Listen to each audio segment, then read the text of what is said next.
All right, everybody, welcome back to the Forward Podcast.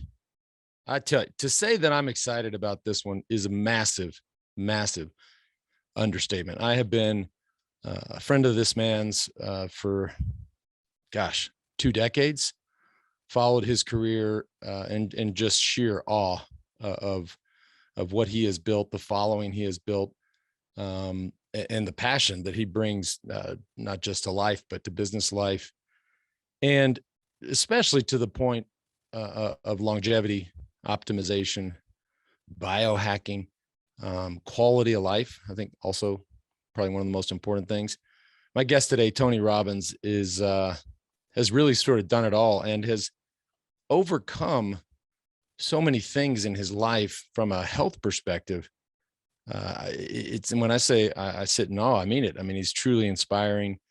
Has managed to overcome all of these things and has seemingly made it his life's work to help all of us live to be 100 plus. I've signed up and not just live to 100 plus, but I mean live strong to 100 plus. Like that's the key, right? You could just live to 120, but somebody feeding you soup out of a straw for 30 years. No, not into that. The man's obsessed. This conversation is completely riveting. His new book, Life Force, I read front to back in just a few days, 700 pages. It is filled with ideas, not just ideas, but backed by science, backed by evidence. We are on the cusp of really changing what we know as lifespan, right? The average American male, sort of life expectancy is mid to upper 70s, females slightly older. And it just, man, I tell you, every page he just had me gripped. And so super cool to have Tony on today. What a legend. This conversation, like I said, will keep you all highly engaged and a lot of stuff that's furthermore very actionable, right? This isn't stuff that's, maybe in 50 years or 20 years we'll have this technology. No, this is stuff we can all do today in our daily lives to affect change. So hope you enjoy it. Before we jump to Tony, today's show brought to you by 10,000. This is my go-to workout gear. Sitting here in the studio, the gym I work out in is right across the street every day. 10,000 gear, absolutely the best workout stuff, not just the fit, but the materials. I push it super hard and it never, ever disappoints.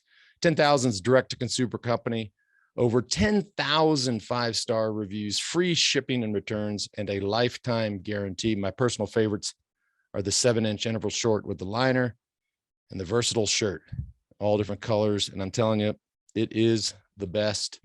For our listeners, 15% off your first purchase. Go to 10,000.cc and enter the code FORWARD to receive 15% off your first purchase.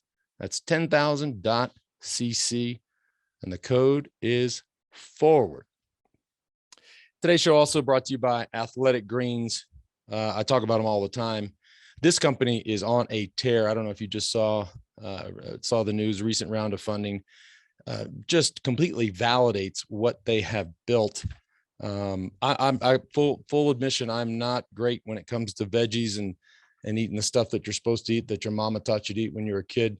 I'm just terrible at it. But I got a bit of a hack. It's Athletic Greens every morning. This is my travel pack. Just got back from being on the road. I was in Iowa. I start my day every day with a pack of Athletic Greens. And if you think about it, and if you look in the ingredients, 75 high quality vitamins, minerals, whole food source superfoods, probiotics, adaptogens, all right there to help you start your day. And with your subscription, a free year's supply of vitamin D, which, by the way, yours truly, chronically low in vitamin D. So I hammer that every day as well. The other cool thing, just like 10,000, 7,000 5-star reviews. This stuff is absolutely legit. All right, let's make it easy. Athletic Greens is going to give you a free 1-year supply of immune supporting vitamin D and 5 free travel packs with your first purchase.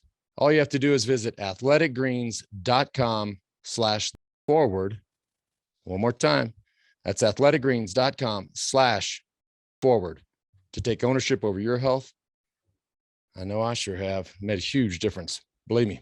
And without further ado, my old buddy, Tony Robbins, A Complete Force of Nature. Speaking of force, his new book out, Life Force. Check it out today. The one other thing, and we do touch on this in the show, 100% of the proceeds are being donated. So this book is basically being gifted to mankind. I think you'll enjoy this conversation.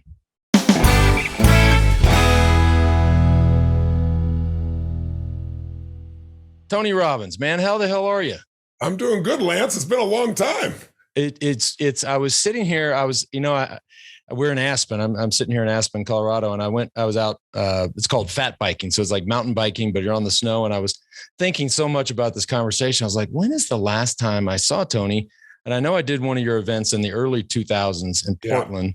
Yeah. And you just reminded me that we did cross paths in Sun Valley with meeting with the Dalai Lama. Yeah. Of course, he was apparently staying at your house, which must have been a kick. It was wild. And I was there with the late, great Robin Williams. May he rest in peace. Yeah. But so it's probably been probably been 15 years. Yeah, it has been, man. So it's really nice to see you. You're looking great. Yeah, I feel good. Good. And I just, of course, you got the new book out, Life Force. I just completed it. Most of my listeners know I don't do a lot of reading, but this was a great opportunity. I appreciate you coming on. So I wanted to do it justice and read the book. I'm fascinated by this space. I will admit I'm sitting here in my studio in Aspen, and I kind of lease it every 2 years. Lease comes up, I'll renew it. Well, I called my landlord after reading the book, and I said, "Do you think I could get 100-year lease?" I like that. He was like, "Why don't you just buy the damn building?" I said, "That's also a good idea." Yeah. But it's I mean it. I mean, if you of course, as you know, I mean, a lot of this stuff isn't perfect, but we are on the cusp of truly affecting change, not just, longevity and life expectancy, but also, and this is the part I love, like who wants to live to 120 and have 30 years where like your great grandkid is like feeding you soup through a straw? Like nobody wants that. No, we want to rip, at least I want to rip. And I think you do too, like straight to the end. Yeah. There's all the research too that shows that people that live into the centenarian or late 90s or 100, they have lived this full life and they're sick for a very short time before they die. And a lot of them die naturally versus what we see happen to people in their 60s and 70s and 80s, where people spend sometimes 10 or 15 years wasting away. Or, my father died of Alzheimer's. He didn't know anybody was around him. And so I'm passionate about these tools. And I think in the middle of COVID, we've had blinders on where it feels like we're the victims of everything, and where people feel like they're living in fear. But ironically, at the exact same time, we're hitting the base of this growth pattern because, we all know technology doubles every 18 months and it cuts in half in price. Well, that never happens in medicine, but it's starting to happen in regenerative and precision medicine. These breakthroughs where we're actually having people be cured of disease. There was a study done. One of the heroes of our book is this man named Dr. June, who created CAR T cells. And, he did it 10 years ago. Most of the heroes in this book that you read about, it'll make you cry, it'll make you laugh. These are people that were pushed to the edge because they lost their wife or their husband or their daughter or their son. And then they spent the next 20 years saying, I am going to find the solution. And we're hitting those solutions all at once while huge amounts of capital being put in by the richest people in the world who want to live forever. And at the same time, the technology is coming that's able to slow down aging and in some cases actually start to reverse it. If you said that 4 years ago, people make fun of you. But today it's actually happening as we speak. Yeah, that's you're exactly right. And it's funny, when the day I went to pick up the book, the big, all the articles rolled out on the success of the CAR T cells. And of course, they've been at this forever, but it was ironic timing. Of course, being a cancer survivor, I'm always, any article, any headline that says cancer or breakthrough or cure or potential cure, I'm like, I'm in. Like, let's go. And it was the same. It was, it's just breaking. And Man, it's an And they're exciting saying, and they're using the word, you saw that. Scientists in cancer don't use the word cure, but it's been 10 years and those CAR T cells are still in there destroying any cancer for these people a decade later. They never thought it was possible. And it's immunotherapy. Right. One of the first people that he treated was this man. He melted out, like you took in an IV and it melted out 7 pounds of tumors in 10 days. Right. I mean, it's extraordinary where we are right now. Now that's for leukemias, obviously liquid cancers, but there's also the things on prevention right now. Like, one of I actually, Lance, even though we never talked about it, I always had a fear of cancer from an early age. I succeeded at a very young age. I was driven, hungry, and I got to work with some of the greatest athletes and business people in the world. And so by the time I was just coming up to 20, my brain, this old reptilian brain starts going, well, maybe you're so successful young because you're not going to live long. And then I started thinking, no, I'm not hit by a car. I actually started having dreams that cancer was going to eat me away. And so before you're, later in life where you demonstrated just the seemingly impossible to people, I had to find an answer. And the first piece for me was, if somebody comes to me and had told me I had cancer, which I had a tumor later, but the first hit for me was my girlfriend. Her mom was diagnosed with cancer, told she had 9 weeks to live, crying uncontrollably. And so, I'm Mr. Solution, like, look, there's lots of people, thousands that have been stage 4 cancer, sent them to die that are alive today. Let's figure out what those people do. There's got to be an answer. And so my first exposure on the cancer side was this little book called One Answer to Cancer. It was this dentist who had pancreatic cancer and 12 years later is still alive. And he described how he detoxed his body, pancreatic enzymes. So I took her to this woman in her early 40s. Her name is Jenny. And I said, Jenny, I know you don't want to die. Why don't you read this instead of just accepting that? And why don't you give it a shot? And to her credit, she did. And a few weeks later, she felt better. She had more energy. She'd had a tumor on her back that was protruding out and one in her feminine organs. And at 12 weeks, when she's outlived what the doctor said, you couldn't feel or touch anything externally. And so the doctor did experimental surgery, and all he could find was the end of a piece of my pinky's fingernail in her whole body. And he said, this is a miracle. And she goes, it is a miracle, but I want to tell you what I did. He goes, no, it's just a miracle. It's spontaneous remission. Right, whatever. She's alive today in her mid 80s. So that shifted me from the fear to kind of becoming a biohacker to transform my life. And then years later, I was diagnosed with a tumor in my pituitary gland. The reason I'm this big, I was 5'1" in high school. Right. I'm 6'7" now. I tell people the difference is personal growth, of course. Yes, exactly. But really, I had a tumor in my pituitary gland. And I dealt with that completely differently without the fear. I got multiple pins instead of one. I still have the tumor. I still have the growth hormone in my body, but it has never acted up. But I had to go through that process of dealing with it. So today we have tools that are so much better. One of the great people in this book that I want everybody to know about is a gentleman, Jeff Huber, who was with Google. He lost his wife to cancer, 2 years, just total agonization. And afterwards, he thought, like so many of these people, the best way to serve her is find the answer. And he had enormous resources. And he put together this blood test that just has come out in the last 6 months. And I think, the Cancer Society always talks about 100,000 person study. If you get, stage 3, stage 4, they tell you got an 80% chance you're going to die. Now, I prefer the 20% chance you're going to live, people like you that have turned it around. But their point is well made. It's really hard to turn around then. But stage 1 or 2, you got 80 to 99% chance of living, or 99.9 if you catch it little. So the problem is we have, certain types of tests, a mammogram, a colonoscopy, but the ones that get us are the ones we can't catch. Well, now one blood test, 50 cancers, and they catch what's little. So we have these centers called Fountain Life across the country in Abu Dhabi. And we just had a client like 3 or 4 months ago, comes in, his wife pushed him. He goes, I've already had a physical and I've already done my blood and, did his urinalysis. And they gave him this test, right? It's called GRAIL, GRAIL. Right, yeah, I've done it. Oh, you've done it. That's fantastic. We'll get into a lot of the stuff in the book when in terms of diagnostics. I was so glad. I was like, did it.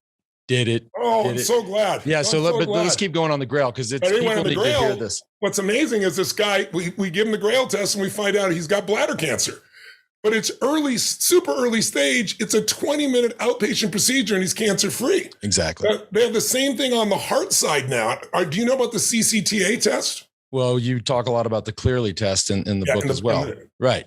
Yeah. So just for your audience to give you a sense, and I'll shut up. I'm just so enthusiastic about this. Love it. I got a phone call. I got a phone call from my partner. His name is Dr. Bill Kapp, and he built 12 hospitals, owns them, sold them all because he was so tired of disease care, wanted to be in precision medicine and regeneration medicine. And so, he's one of those super understated guys who never overstates. I'm loud and intense. He's really quiet. And he says, Tony, I really think we've had exposure to one of the greatest new breakthroughs in cardiology in 10 years. And what is it? He goes, well, people don't usually find out what's really going on until they have a problem. And then we give them a CT scan. And they're super hard to read because you're looking for plaque, but calcium can harden and then you're totally healthy, or it can be soft plaque and break off and be the widowmaker, give you, an aneurysm or a heart attack. And he says, Tony, this new system uses AI and it opens digitally your arteries, sends a signal through and discovers exactly how much of this is calcified, how much of this is soft. And the calcified side means you're healthy. So he said, Tony, then you get a score. They can predict a heart attack up to 5 years in advance and show you what to do to prevent it. And it's the number one killer in the world for both men and women. That's right. So I said, I'm coming. But here's the best part of this story. My father-in-law is with me. He's just turned 80. He's a self-made man, a guy like you, driven, really smart, built a lumber business up. But, at 80, everybody around you starts saying, hey, you got to arrange your affairs and your will. Right. And I just seen his energy start to drop. And it's more mental, right?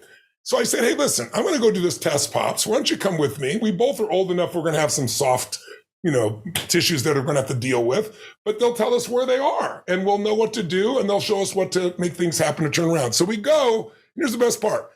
My father-in-law, 80 years old, is freaking perfect. He doesn't have any challenge whatsoever. It's all calcified. His heart is like a 25-year-old. And the shift in him is unbelievable. And then, as an athlete, you can appreciate this. You get all these injuries and the connective tissue starts to harden up on somebody. They don't get the fluid. Nerves get trapped. So we do this thing for a lot of athletes and just normal people, and it's called relief. And they go through your body and they find through ultrasound where the connective tissue is messed up. And they go in and they use amnio fluid and they open it up so the tissues get fully hydrated and, more importantly, the oxygen and the blood flow. But also, if there's a nerve there, it'll pop out. So like I had this ankle for 16 years, couldn't touch it, like a nerve shock. Perfect. So I said, Dad, while you're here, what makes him feel old? Well, fear. And the other makes him feel old is pain and not able to move. And he had this real hip problem for almost 8 years. So I said, let the docs look at you.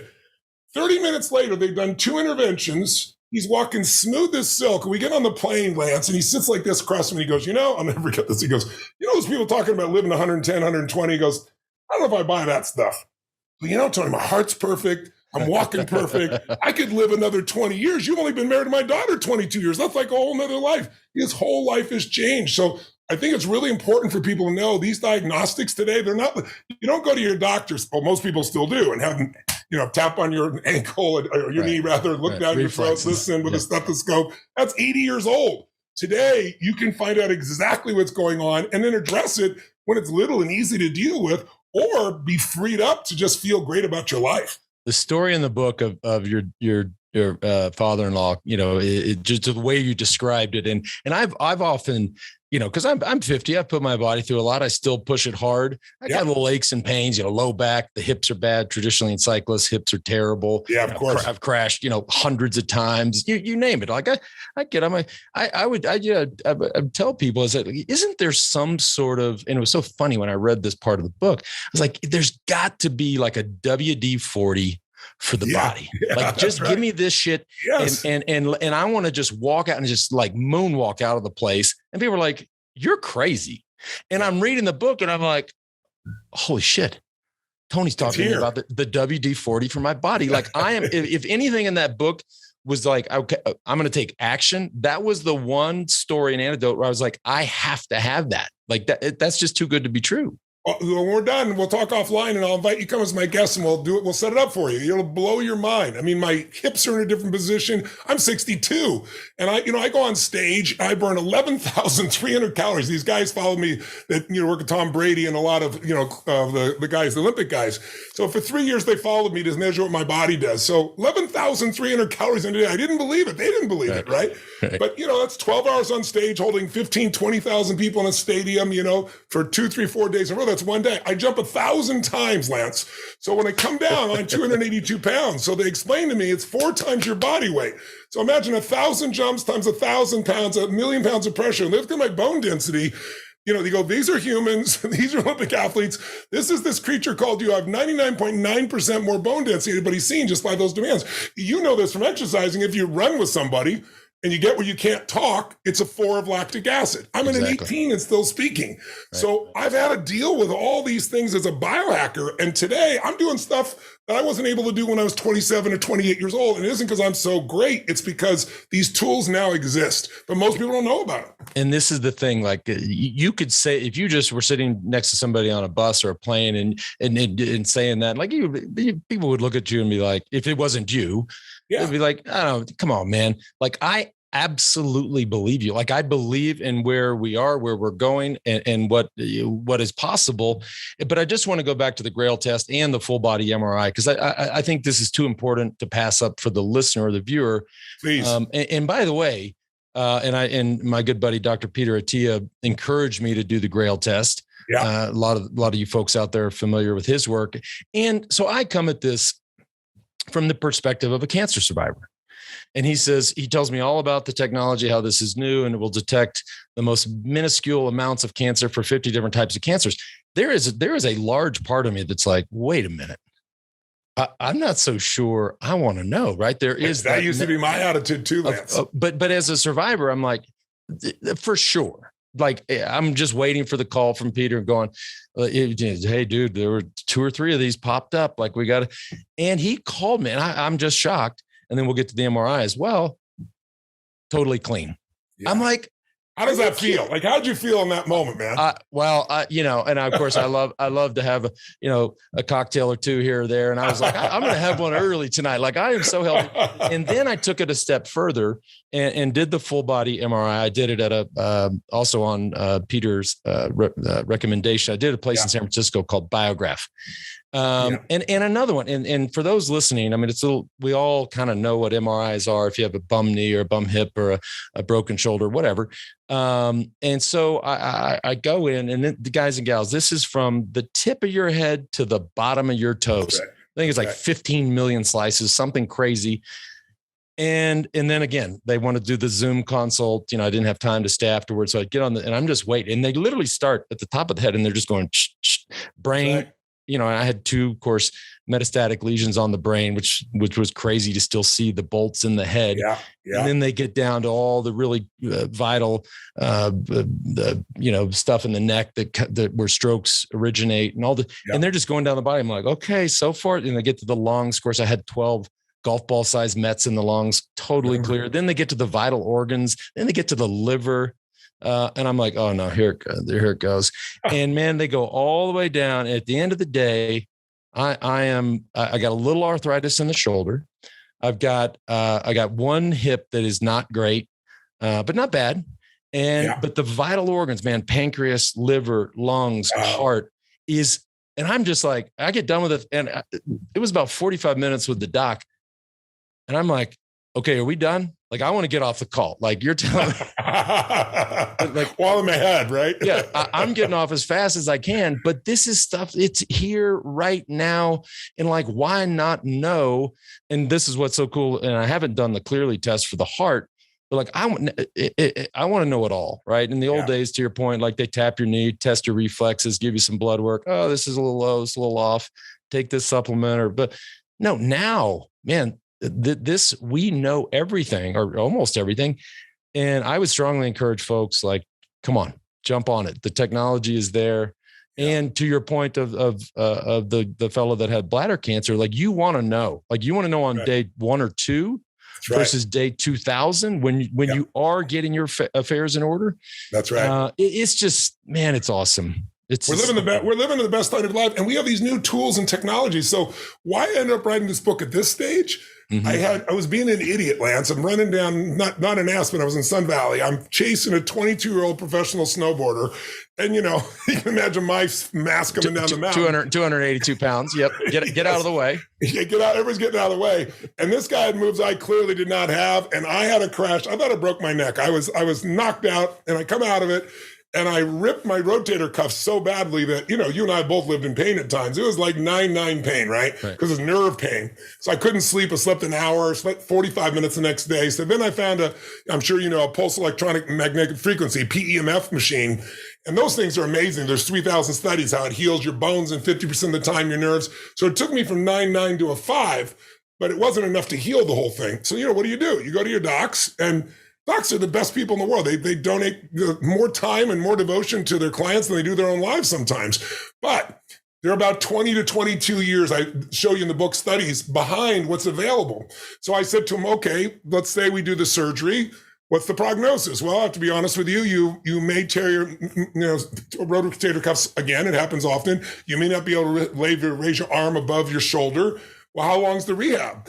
4 to 6 months. And I'm like, 4 to 6 months? I can't be one-arm guy on stage doing this for, 20,000 people. So I said, what about stem cells? Because we've all heard about them. And, I've worked with people like yourself, the greatest of all time in a variety of sports. And Cristiano Ronaldo is an example. You're supposed to have 3 months off, and he did it in 2.5 weeks with stem cells, right? So I knew the stem cells have been, people have done miraculous things. No, they don't work. No, it's all BS, right? So the last guy, the fourth doc, first thanks me. Oh my God, turned out he'd been in my events. I didn't know that. Oh, you saved my life. You turned around my marriage. I made $3 million in this business deal. Thanks. Then he all stops, and this is his delivery, lads. He looks at me and goes, now, I really want to share that with you because I really love what you do, but now I got to be your doctor. Right. He looks at me and he shows me my spine and he goes, life as you know it is over. Wow. He's like, well, you didn't go to my communication seminar, clearly, right? He goes, this is not funny. He goes, let me just show you. No more snowboarding, no more jumping, no more running. One good hit, and you might not be able to walk again. You have extreme spinal stenosis, which, I've been in pain for 14 years. And so at the end of this, I'm like, there's got to be a solution. So I called Peter Diamandis, who's a dear friend and partner of mine in some businesses. And he's a rocket scientist, but he's also an MD from Harvard, super connected with all technology. So I said, who's the best in the world at stem cells? And he said, you've met him before. I said, who's that? He said, Dr. Bob Harari. And I said, Bob's a neurosurgeon. He goes, yes, but he's also the guy that 38 years ago, he's the first person that took old rats or old mice and took young mice' blood out of them, put it in, and we've all heard about what happened. The old mice got young and the young mice got old, and it started that whole thing in Silicon Valley of looking for young blood, but it led to understanding stem cells. So I go meet Bob, not knowing, it's like saying, I want to learn about basketball. Well, let me introduce you to my friend LeBron James. It's kind of like that. Right. And so I sit down with Bob and he says, look, Tony, after 40, your stem cells fall off the cliff. He said, so autologous, meaning your own cells, that's a waste of your time. Maybe if you're doing an elbow or, an ankle or something, maybe. But he said, not for the kind of work you need. You need the force of life. You need stem cells that are like 4 days old. And I said, well, I don't want fetal tissue. He goes, no, fetal tissue is not even legal. And I wouldn't consider that. I said, oh, I wouldn't either. He said, when babies are born, the placenta is the 3D printer of the baby. It's filled with exosomes. It's filled with the best stem cells and the cord.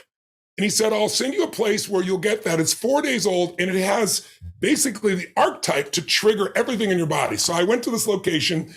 All he did, Lance, was 3 days in a row of a 20-minute IV and a single shot. And I go in, and it's like, I don't know what's going to happen. I figure the worst case scenario, I can go back and do the surgery. But listen, this feels like the right direction. First day, I'm tired. I go to sleep. Second day, I had a cytokine response, shaking, freezing for about 20 minutes. I wasn't afraid. I understood what it was. I went to sleep. I woke up the next day, and I awoke with not only my shoulder perfect. I've had the MRI. I've never had surgery, right? No downtime. But there was no pain in my spine, Lance, for the first time in 14 effing years. Wow. And so I became obsessed. I was like, okay, I want to know everything about stem cells. And then I found out it's not just stem cells. There's this revolution in precision regenerative medicine that's like you can't imagine. So I get invited by the Pope to come speak. Believe it or not, the Pope, every 2 years now, does the biggest regenerative conference, stem cell conference in the world. Brings in the best scientists from all over the earth and patients that have been healed. So it said, would you do the final cleanup? I said, yes, but only if I get to go to all 4 days. And they said, sure. So I go to every class. I almost every doctor. I met dozens of people sent home to die because, they were untreatable. I met somebody like, CAR T cells with Dr. June as an example. And 7 years later, here they are still. And then I met, another GOAT like yourself, greatest of all time. And it was Jack Nicklaus, the greatest golfer of all time. And Jack tells me, he couldn't stand for more than 10 minutes without unbearable pain. So what are they going to do to him? They're going to fuse his spine, which doesn't even work half the time and makes you completely immobile. So he said, I couldn't give up that part of my life. So I tried stem cells, and he's 82 years old now playing golf and playing tennis. I mean, it's just off the charts. So that led me to this path where now you can find answers you never thought were possible. And sign me up for that as well.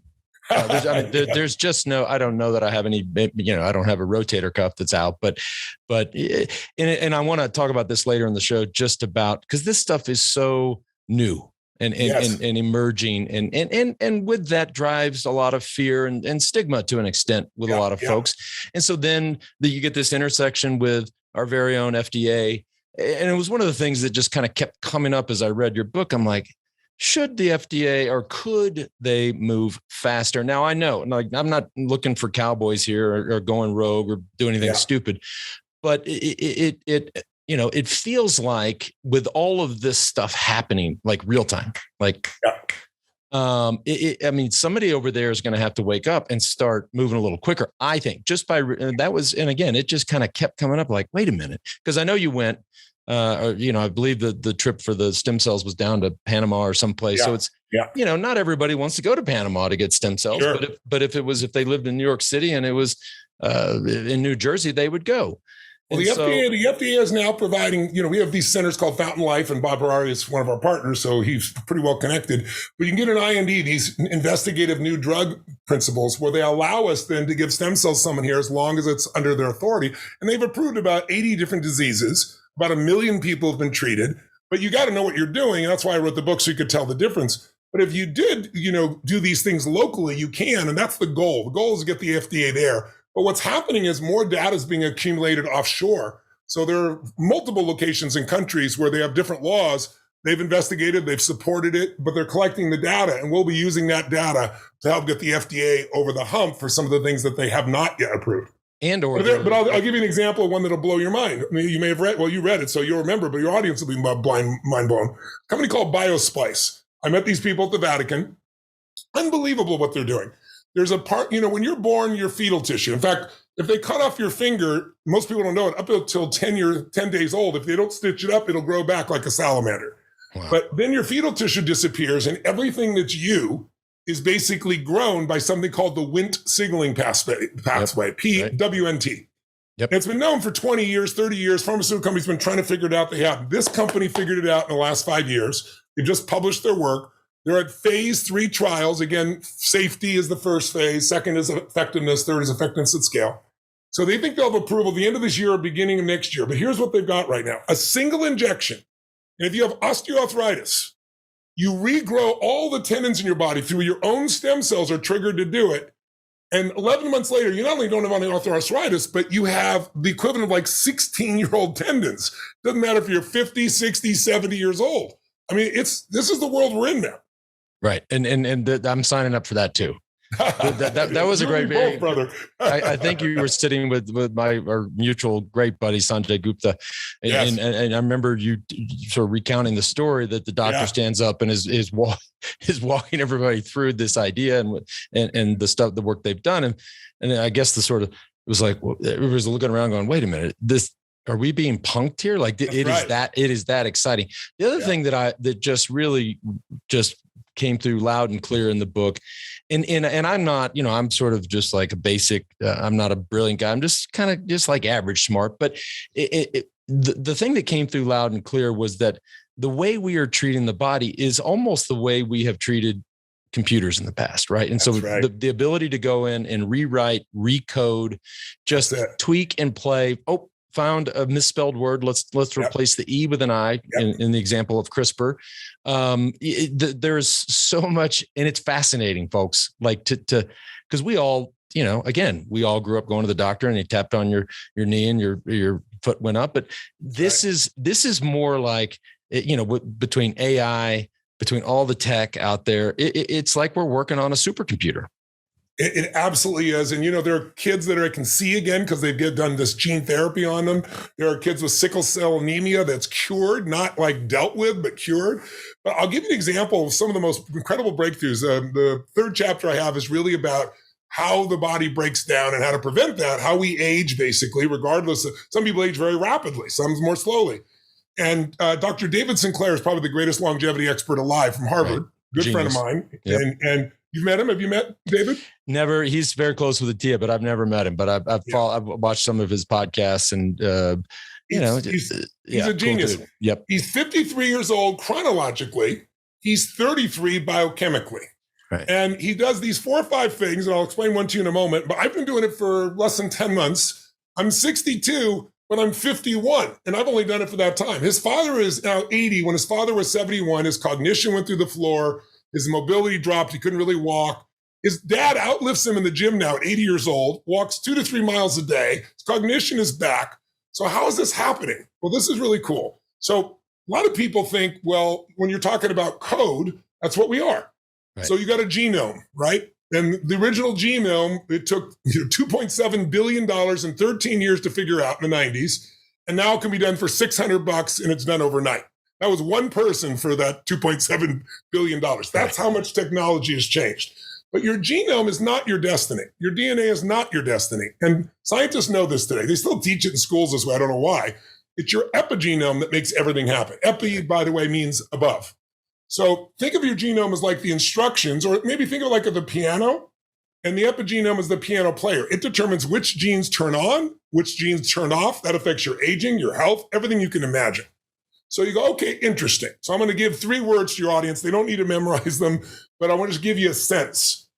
What makes the epigenome affected is your diet, your exercise or lack thereof, alcohol, tobacco, radiation, chemicals in the environment.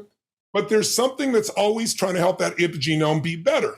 And it's these 7 master enzymes, these 7 master genes that are called sirtuins. Right. So you don't have to remember that, but just think there's these 7 master genes, and they do 2 things that are critical.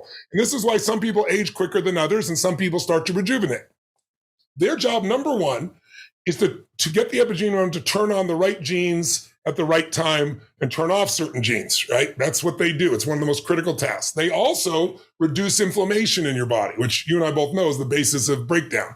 Right. And then number 3, the most important thing in my mind, other than obviously the epigenome, is we all know our energy is in every cell, right? It's those mitochondria.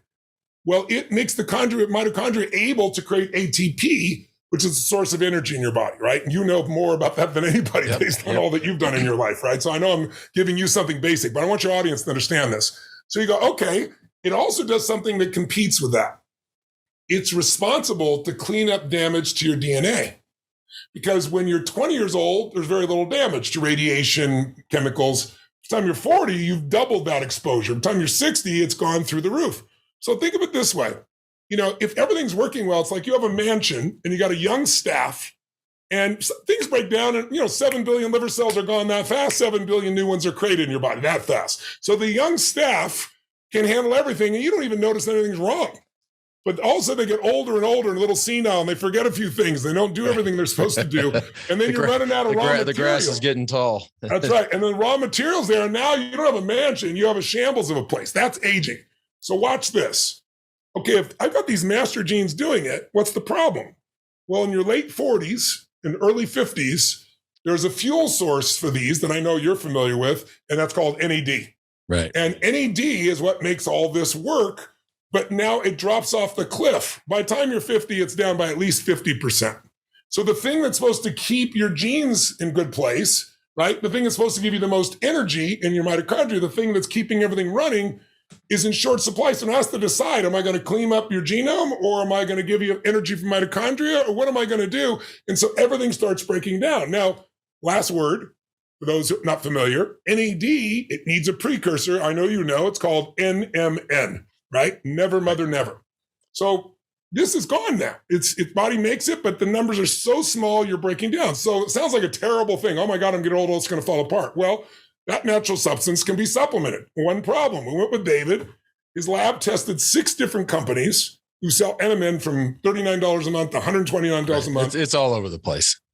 It's not one had any NMN in it. Right, exactly. And I was like, I said to the lab guy, I said, are these people just thieves? He said, well, it comes from China. It could be. He said, but it's more likely NMN breaks down over 30 to 45 days. By the time they got it, there's none in it. So David has created his own NMN, but here's the most exciting part. And this, I don't think you know about because it just happened. Maybe you do. You're on the cutting edge. You probably haven't heard of some of this. I don't know if I know about it, but I already know I want it. Keep going. You and me both, right? So I've become friends with David, and he tells me that the greatest solution is creating this crystallized NMN that doesn't break down. Now, just for your audience sake, for 1 minute, they start with mice, right? So if you got an old mouse, equivalent of a 70-year-old man would be a 20-month-old mouse.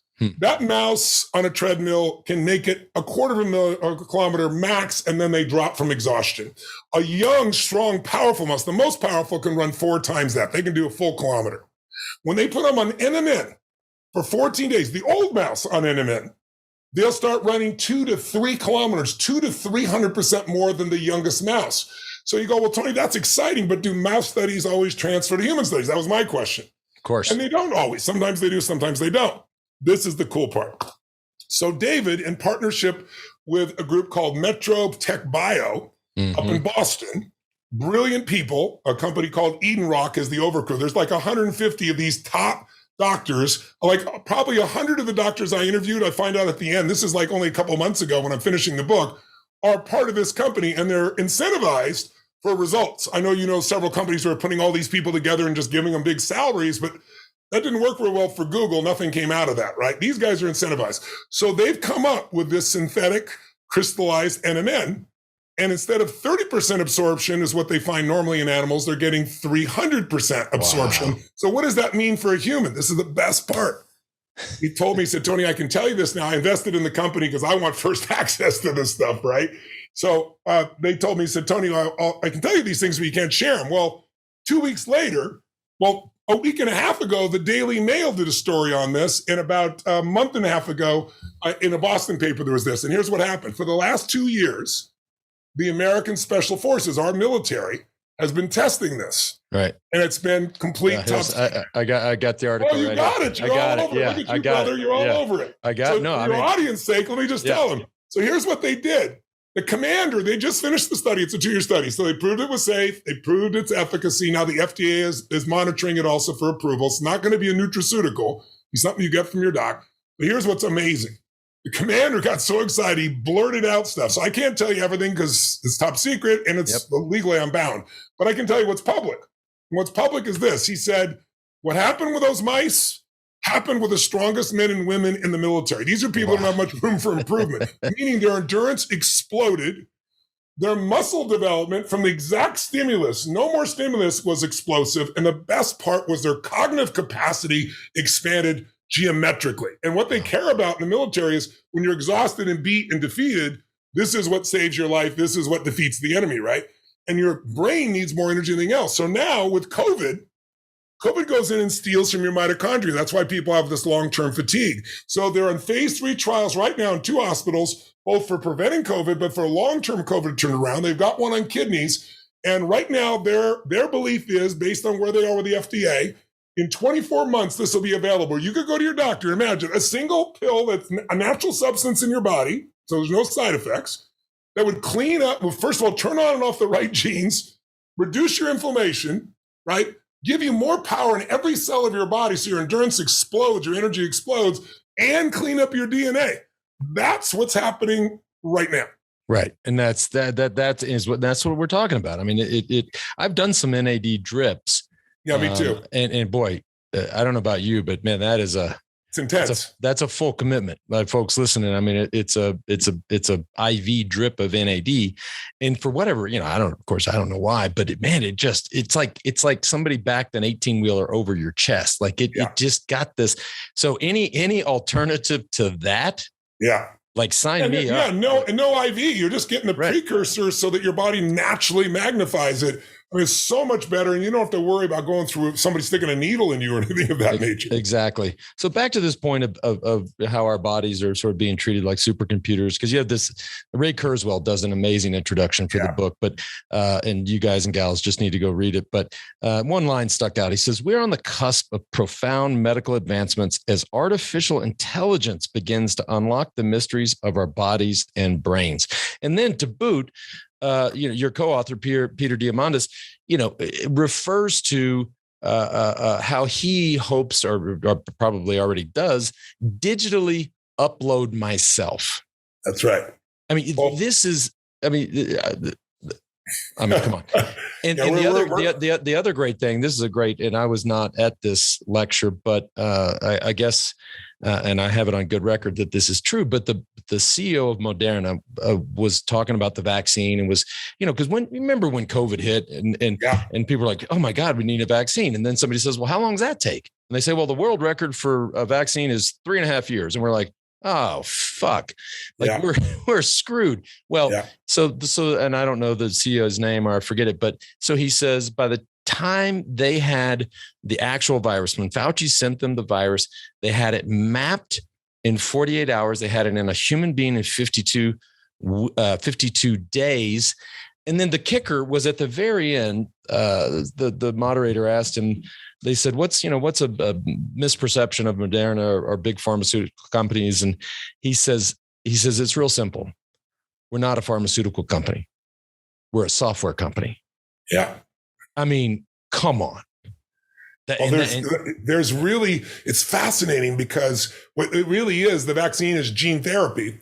And so that's why it has such dramatic effect, but it's also why there are some side effects that we've never seen before because they didn't have time to look at it. But there's some alternatives. There's a company that Peter and I both invested in called Vaccinity that announced that today produces with no mRNA and with no live virus, just using peptides. I know you've probably used peptides for performance, and peptides are amazing, these little proteins.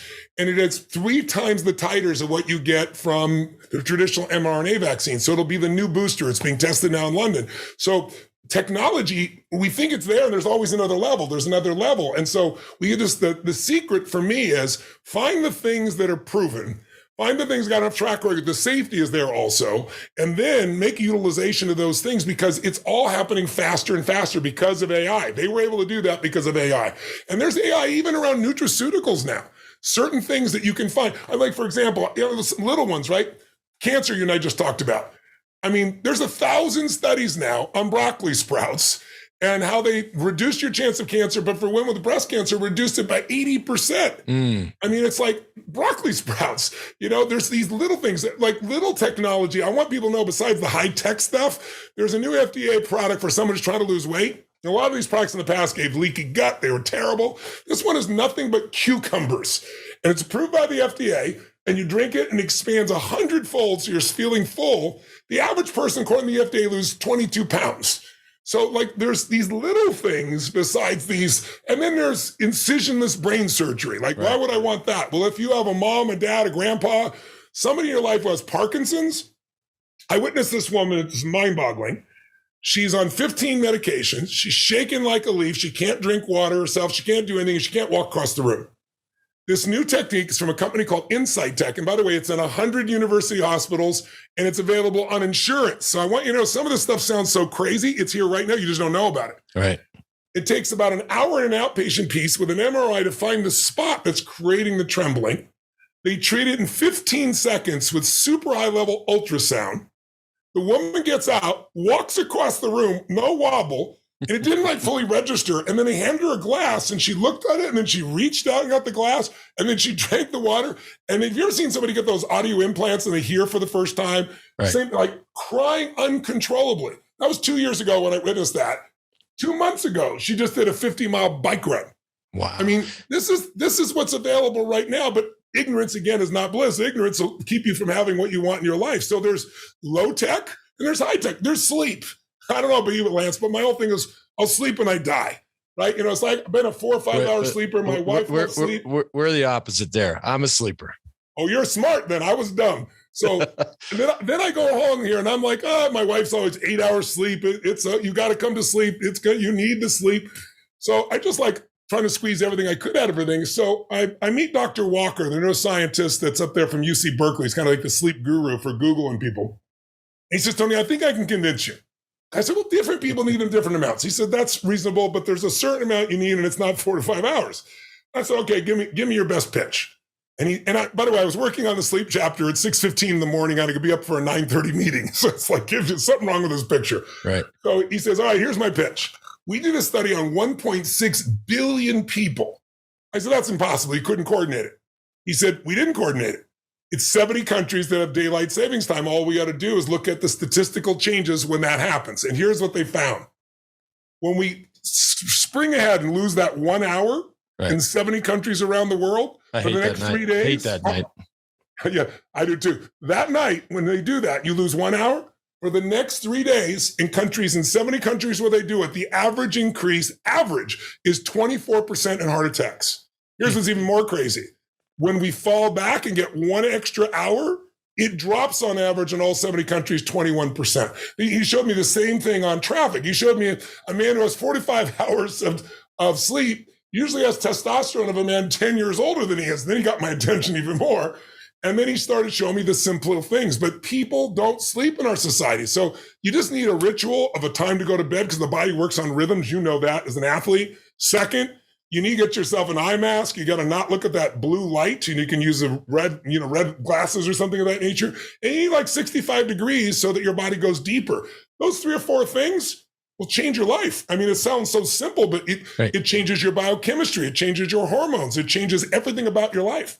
Oh, and your mood. I sleep like a rock, and Anna, who's slept beside me for 14 years, is the worst sleeper. And she just, I know those nights, man, where she tossed and turned. I'm like, oh, I'm not even asking how you slept, honey. Like, it's just like, I know the answer. But real quick, I just want to go back to the incisionless brain surgery thing, because, and you talk about this in the book, and of course, we're both friends with Michael J. Fox and one of the great American cyclists of all time, Davis Finney. Also had Parkinson's, and they both did DBS, right? Deep brain stimulation. Yes. And it's very, it's effective for a time. It's quality of life dips, but it's somewhat effective, but it just fades over time. And so I guess my question I heard the story of the lady walking across the room and taking a sip of water. Like, are they thinking, right? Like DBS fades. I mean, after 5 years, you're back in the same spot, and you've done this major intervention. Are they thinking this lasts? Well, first of all, the 50-mile bike ride was for the Michael J. Fox Foundation that she did it for. So Amen. Yeah. But second of all, so far, technology has only been around 6 years, right? In terms of approved. So far they find at 5 years, some people have a small dip, but they can go back for the same treatment. And all of a sudden they're back where they are again. Nothing is perfect. Nothing works for everybody. You got to see whether it works for you or not. And they'll be able to diagnose that for you. But I'll tell you something else that's really interesting. They're using it now for brain cancers to get past the brain blood barrier. Right. And there's some interesting studies on that. And I went and saw the first studies that's just at the beginning with getting over addiction. Like, a part of the brain, you show somebody cocaine or opioids and they start to go crazy and they zap it, and then they look at it and there's no brain response. Amen. I mean, so this is the earliest stage. That's not available yet, but it gives you a sense of what's coming. Right.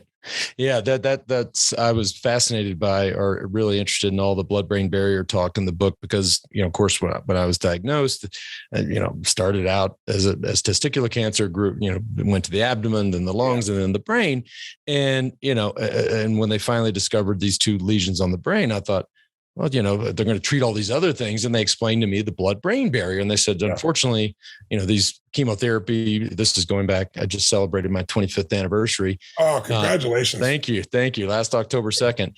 And so, I was just getting hammered by just super toxic chemotherapy, which was the best available at the time. And so they're saying, like, it's not going to get to those lesions on the brain, because the body has a natural defense mechanism to keep things like platinum and etoposide and all of these things out of this most critical organ. And so unfortunately, Lance, we're going to have to go in and take them out, which I was like, you can imagine what that felt like. But that's what that barrier does do. That's why that's why things like, glioblastoma and things like that are so hard to treat. I mean, So I'll give you an example. I had a friend that, this is, less than 6 months ago. He's given 6% chance to live the next 3 months, glioblastoma. He's completely cancer-free. And he used a variety of different approaches, not just traditional do it. But I mean, the doctor went in and do the MRI, couldn't even believe it. But what they're doing with this is opening the blood-brain barrier so they can give directive chemotherapy or directive forms of treatment that can go through there without having to cut open the head and literally get into the skull and the brain, which is an exciting new breakthrough that's just beginning. The Trojan horse, we call that one. Just sneak right in there.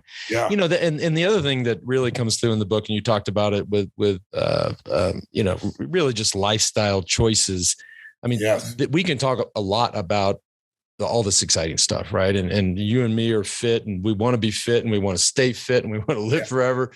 But I mean, the stats in the book are what they are. They are not pretty, and it's not just an American problem. Although I do think we lead. This is a global problem. When you look at the rates of obesity, early onset diabetes, all of these things, like these are all lifestyle choices, right? What you put in your mouth, I always just call it input and output, right? The scale never lies. Like what you put in your mouth, what you do to go work it off. This is, let's not, and I would just really urge people, like, no matter how promising all this stuff is and exciting, like the number one thing we can all still do, and you say it best in the book, is be the CEO of your own health. That's right. And so that means every decision you make every day as the CEO, is going to prevent having to have this conversation about something new and exciting that's going to have to be an intervention to help save your life. Like, we are in charge of that. We're completely in charge of that. And a lot of people just today overwhelmed. I mean, the biggest challenge we have is the food environment. That's what's changed America. You and I are old enough probably to remember, at least I am. I don't know if you're old enough. Do you ever remember when a Coke was in a little glass bottle about this size, right? Now it's a Slurpee that's like bigger than two of your heads, four of your. And so what's happened is, in order to make more money, they've increased the size and increased the price. And so what's happened is commerce has driven to this point. And then the second part is acceptance of being overweight, because people have such a negative association to being judged. It's not about being judged, it's about your health. But let's just look at COVID. The number one fear that most people have had for the last year and a half or 2 years, they're going to die of COVID. Okay, well, what makes you die? Well, if you're in your late 70s, early 80s, and your immune functions broke down, you were definitely at risk. But outside of that, what was the number one factor? Obesity. Of course. Obesity. And 79.8%. So call it 80% of the people that died of COVID are obese. That's why Thailand has such incredibly low COVID deaths compared to here. What's the second one, though? And by the way, we're totally in control of that, but nobody talks about it for some reason. Instead of empowering them, say, okay, we're going to lose some weight. We're going to get you stronger. We're going to get your immune system up. You know what the CDC says number two is? I put in the book, and if I hadn't put it there, nobody would believe it. Like, I document everything. The CDC says your number two killer for you of dying of COVID is anxiety and fear. Wow. And why? Because of psychoneuroimmunology. In other words, what you think with a fear shuts off your immune system. What you think can speed up your heart. What you can think changes your oxygen flow when they go to measure these things. And so, I mean, this is not a game. We forget how powerful our minds are. Most people don't even know. So can we take a second and talk about placebos? Would that be appropriate? Yeah, because that part of the book was I mean, we're talking about mental games. That's so right. to speak. I mean, the talk about when you were going on about, I couldn't believe that. Actually, I was like, wait a minute. I mean, because look, if I was going to be a part of a study, Tony, and they were like, okay, half y'all are going to get the real thing, the other half are going to get the placebo, I'd be pulling the doctor or the researcher aside saying, buddy, I'm getting the real thing, right? Like, oh, they don't tell them. I know, but I would they'd be asking that question in their head. I would be bribing. I want the real thing. But this is fascinating. Go ahead, tell us. I mean, so here's what you need to know about placebos. Like, first of all, they came about in World War II. We haven't known about them very long. And it came about because there's a doctor treating these guys that are injured. And of course, they need morphine, both to take out the pain, but so the person doesn't go into shock. And they ran out of morphine. And we still don't know who it is. It's not listed, but the doc had a nurse there who just decided the last minute, just hand him a syringe and said, we found some more morphine. And because he was certain morphine works, he looked in these guys' eyes as he did every time. And it's because they're in such enormous pain, and said, your pain will be gone in less than 2 minutes. He said, you're going to live. You're going to be fine. He injected them. Not one person went into shock, and 90% of them lost their pain with no drug. So when he went back after World War II to Harvard, he started doing the studies that are now the basis of comparing any drug now to an inert substance, a placebo. Nobody talks about that. A lot of times placebos do just as well or better than drugs, but you don't make billions talking about that. Right. But here's what's really interesting, Lance. The bigger the intervention, the more your brain believes it's going to work and the more powerful the reaction. So if I give you a small pill versus a big pill, the big pill gets a bigger reaction. If I give you an injection, we get even better results. A fake surgery gives the greatest results. So, for example, the VA took people doing arthroscopic surgery and decided to do an experiment. A third of the people had a placebo surgery. They cut the knee on the skin, opened it, and just sewed it right back. Did nothing whatsoever to the knee. Oh my. 1 year later, when they went and did the evaluation on people who was in pain, who was functional, who was dysfunctional, the people who had no surgery claimed to have no pain and that their functionality fully returned, nothing like the ones who had the surgery. So the VA won't support them, but they won't support funding it anymore. That's how powerful it was. But it's even more than that. Harvard did a study where they gave you real drugs, not placebos, but told you it was something different. So, for example, they gave you this giant red pill, and they said, this is an amphetamine. Now, you have to be prepared. Your heart's going to race. You're going to speed up. Right. But it was actually a barbiturate, which would take you through the floor. Every man and woman body sped up. Like, it literally overcame the drugs, to give you an idea. And then there's the studies now that have been done. They took a group of people 70, 75 years old. This is done from a researcher at Harvard who created mindfulness. And she took them out to the Catskills, had them live for 2 weeks in this facility, and she changed everything in the facility so it was 35 years ago. And she said from the TV shows, everything was, was on tape, but they made it feel real-time radio shows, everything, newspapers. And they were all supposed to talk in real time as if it was that year, 35 years earlier. And they did all their biometrics before they went in. When they came out, every single one had better eyesight. They all had a change in their blood pressure reduction. They had blood sugar balancing. And the pictures of them, you won't even believe they look different. And our culture makes old terrible. In Asian cultures, you're seen as wise. And so this all plays such a huge role, but it's even more than that. I got to know Norman Cousins. Do you know who he is? Mm-mm. So when I was 24, he came to my firewalk. He was a UCLA professor. He's a doc. And he was diagnosed with this debilitating disease. They thought he was going to die. And he saw the side effects of the drugs and said, you know what? I think I could get out of pain if I laughed enough. And I think that laughter could change my biochemistry and stimulate my immune system. He's kind of like one of the fathers of psychoneuroimmunology. There's buildings named after him at UCLA. He's an amazing guy. So he went, and whenever the pain struck him, and it was severe pain, he'd go spend 3 hours watching old movies and deliberately just laugh his ass off. And what happened? First of all, the pain went away. But number two, his immune system was stimulated and he lived. He wrote a book called The Anatomy of Illness. So in those days, there weren't podcasts. So I used to do this cassette program where I'd go interview people. And sure enough, he said to me, Tony, it's more than placebo. It's more than this. He said, you need to understand, we can spread our diseases emotionally. I said, what do you mean? He said, well, let me give you an example. He said, you ever been around somebody yawning? You go, oh, don't yawn. You find yourself yawning. That's a viral effect, but it's not a virus. It's an emotional, it's a psychological one. You sort of, somebody's laughing uncontrollably. It's not that funny, but they're having such a good time, you find yourself laughing. He goes, I'll give you an example. I went to this college football game, and he said, about 20 rows down from me, there's a man who suddenly starts projectile vomiting. I mean, like really concerning. Ask the doctor comes, everybody's trying to figure out what's going on, and the doctor's trying to diagnose, okay, what was different? Did he eat? It looks like poisoning, right? So he says, what did you do most recently? Well, an hour earlier, he went to the vending machines there at the facility and he ordered a Coke or drank a Coke. And so the doc put two and two together and said, that's the only thing. There must be some chemicals that are leaching into the system. So they make an announcement for the whole football stadium at halftime. Listen, there may be a problem with the vending machines. Please, some people have gotten sick. Do not go to the vending machines. Well, many people already had, right? So he said, Tony, you can't even believe it. It was like a movie. It would be like a cartoon. He said, within 5 to 10 minutes of the announcement, people are projectile vomiting all over. And as one did, another did. He said, Tony, there were 12 ambulances going to 2 hospitals. And by the time an hour and a half went by and the people came out and tested, there were no chemicals, in the vending machine. And they announced it. Miraculously, everybody got well.